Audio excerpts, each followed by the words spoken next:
హల్లెలూయా. దేవనామానికి మహిమ కలుగునుగాక. ప్రభుపేట మీ అందరికి కూడా వందనాలు తెలియజేసుకుంటూ ఈ ఉదయకాల సమయంలో నేను ఒక చిన్న వచనాన్ని మీతో జ్ఞాపకం చేసుకోవాలని మీతో పంచుకోవాలని ఆశిస్తూ ఉన్నాను. మొదటి కొరింథీయులకు రాసిన పత్రిక 2వ అధ్యాయము 4వ వచనంలో ఈ విధంగా వ్రాయబడింది.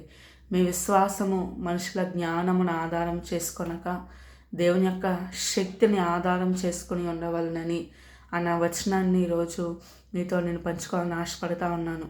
నిజంగా ఈరోజు మన యొక్క విశ్వాసము దేనిపైన ఆధారపడుతూ ఉంది అనేది చాలా చాలా ప్రాముఖ్యమైన విషయము. మనుషుల యొక్క జ్ఞానం ఒకవైపున, దేవుని యొక్క శక్తిని ఒకవైపున పెడితే మనుషుల యొక్క జ్ఞానము దేవుని యొక్క శక్తి ముందు ఎంత మాత్రం కూడా సరితోగదు. దేవుని యొక్క శక్తిని మనం చూసినట్లయితే దేవుడు తన శక్తి చేత తన నోటి మాట చెప్పున భూమిని, ఆకాశమును, సకల జీవరాశులను కలగజేశాడు. దేవుని యొక్క శక్తి అపరిమితమైనది. ఆయన ఏదైనా చేయగలడు. ఆయనకు అసాధ్యమైనటువంటి ఈ లోకంలో ఏది కూడా లేదు. శూన్యంలో ఆయన భూమిని వేలాడదీసిన దేవుడు. ఆయన మాటకు ఈ సమస్త సృష్టి లోబడుతుంది అని దేవుని యొక్క వాక్యము సెలవిస్తూ ఉంది. సో ఈరోజు మనుషుల జ్ఞానము పరిమితమైనది.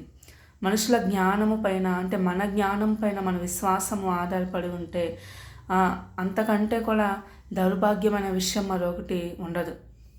ఈరోజు అబ్రహామును మనం ఒక ఉదాహరణగా తీసుకుంటే, అబ్రహాం యొక్క విశ్వాసము దేవుని యొక్క శక్తి పైన ఆధారపడింది కాబట్టి అబ్రహాము అంత స్థిరమైన విశ్వాసం కలిగి జీవించాడని మనము ఈరోజు చెప్పవచ్చు. నిజంగా 100 ఏళ్లలో ఎవరికి పిల్లలు పుడతారు?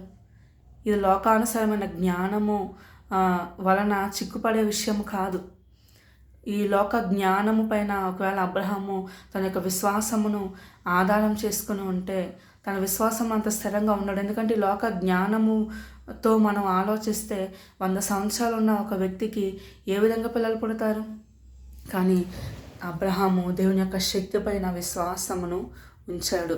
తన యొక్క విశ్వాసమును మనుషుల జ్ఞానం పైన కాకుండా దేవుని యొక్క శక్తి పైన తన యొక్క విశ్వాసమును ఆధారం చేసుకున్నాడు. కాబట్టి అబ్రహామును మన విశ్వాసమునకు తండ్రిగా పిలుస్తూ ఉన్నాము. ఈరోజు మన జ్ఞానం పైన మన విశ్వాసం ఆధారపడి ఉంటే ఆ విశ్వాసంలో మనం స్థిరంగా ఉండలేము.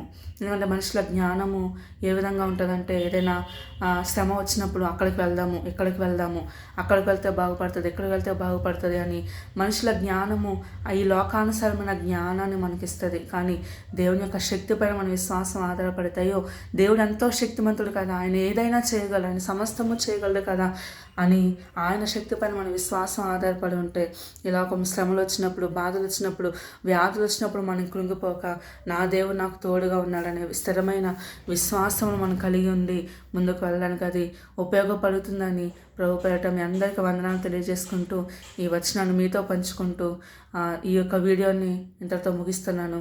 దేవుని నామానికి మహిమ కలుగునుగాక. దేవుడు మిమ్మల్ని అందరినీ దీవించి ఆశీర్వదించునుగాక. ఆమేన్.